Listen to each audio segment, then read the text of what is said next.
1. Está la tarea número 3 y el ejercicio número 25. Este ejercicio nos pide que mostremos en pantalla básicamente un rombo que se forma con letra Z. Es similar a pues todas estas funciones, todos estos ejercicios como el 20, el 28, son muy similares dado que necesitamos es mover letras. Entonces es jugar un poco con las columnas y las filas y saber cuándo aparecen y cuándo no. Entonces definimos la función print con una columna y con una fila. Si esta columna es menor o igual a 7, se imprimirá dos caracteres, uno que se definió por un espacio y el otro que se definió por una Z. Luego a la columna se le sumarán dos posiciones, y a las filas se le restará una posición. Ahora, si esto es falso, se imprimirá un vacío y esto lo vamos a definir entre las columnas 1 y las filas 9. Si pasamos a la siguiente función, que sería print2, para que imprima la siguiente parte del rombo, pues así fue como yo lo quise hacer, como lo vi coherente de hacerlo. Entonces print2 sería columna, fila también. Si la columna es mayor que 0, entonces imprimirá los dos caracteres, uno definido por un espacio y el otro definido por una Z. Y se llamará a sí misma, pero la columna mira que ya no le suma 2, sino que le resta 2, dado que un rombo, entonces si le voy sumando en este caso, cuando llego a la mitad tengo que restarlo. Y aquí si le iba restando, aquí tengo que sumárselos. Y en caso de no ser así, sería un vacío. Esta función iniciaría en columna 5, fila 7. Ejecutamos el programa y vemos que sale el rombo, así tal cual.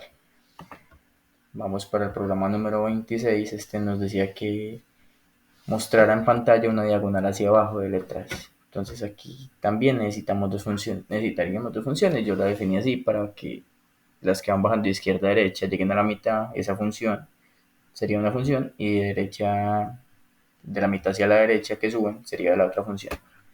Entonces aquí la editamos con 4 parámetros. Si el segundo parámetro es menor o igual a 8, imprimirá los 4 caracteres, uno que se definió por un espacio, el siguiente por una Z, el siguiente por un espacio y el siguiente por otra Z. Se llamará a sí misma, el data 1 se conserva, el data 2 se le suma 1, el data 3 se le restan 2 y el data 4 se conserva. Si no es así, se imprime un vacío y estas funciones se ejecutarán con la columna 1, la fila 0, en el caso, bueno, se iniciaría en 0 para luego sumarle 1, entonces ya sería la fila 1. El data 3 iniciaría en 18 y el data 4 iniciaría en 1. Ahí es donde se irían imprimiendo los caracteres que vemos allí.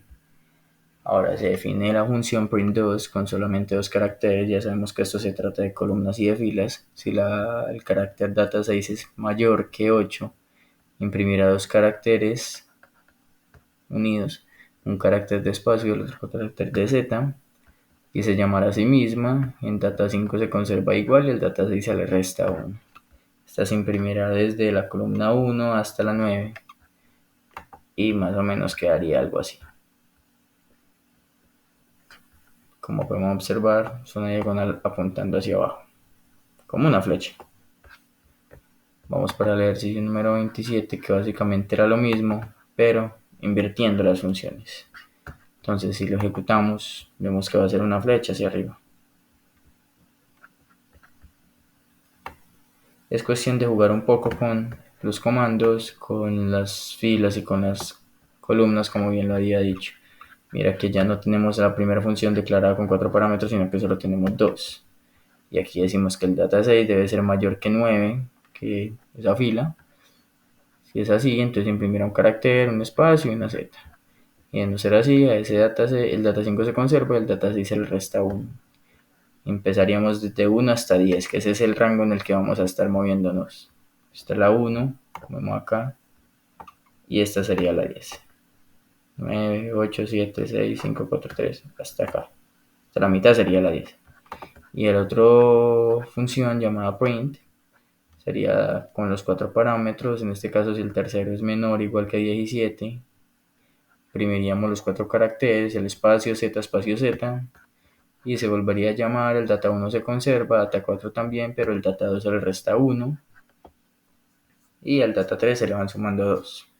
y así es como iniciaríamos con los parámetros 1 en 1, el 2 en 9, el 3 en 1 y el 4 en 1, para que nos dé la figura que ya vemos en pantalla. Y por último, el ejercicio 28, que sería ya los últimos de figuras en pantalla. Este nos pedía que imprimiéramos un triángulo hacia la izquierda, un triángulo que miraba hacia la izquierda de solo letras A. Entonces para este sí necesitamos tres funciones. En este caso pues intenté hacerlo de otras maneras, pero esta fue como la forma en que se me facilitó y que se pude hacer. En la primera estamos con dos parámetros y el segundo parámetro es menor que 7, entonces acordémonos que 7, esos números que estamos ahí no son por jugar, no son términos al azar, son términos que se utilizan para identificar una fila o una columna. Entonces, cuando estés haciendo el código, puedes darle uso, darle juego y mirar qué es lo que sucede cuando los cambias. Imprimirá dos caracteres, un espacio y una A. Se imprimirá nuevamente, pero a data 1 se le resta 1, el data 2 se le suma 1. Si no es así, imprimir un vacío, iniciaríamos en 39 y en 1. Luego que así nos lo ponen los parámetros de la función. Bueno, el ejercicio como tal. Y la segunda función sería print2 con dos parámetros también. Si el segundo parámetro, en este caso data 4, es mayor que 0, imprimiríamos los dos caracteres, el espacio y la A.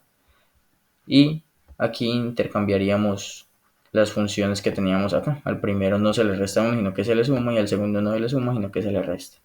Y esta la iniciaríamos desde 35 y la fila 5, para que obtengamos algo similar a esto. Triángulo hacia la izquierda, como bien lo había dicho la primera vez. Muchas gracias.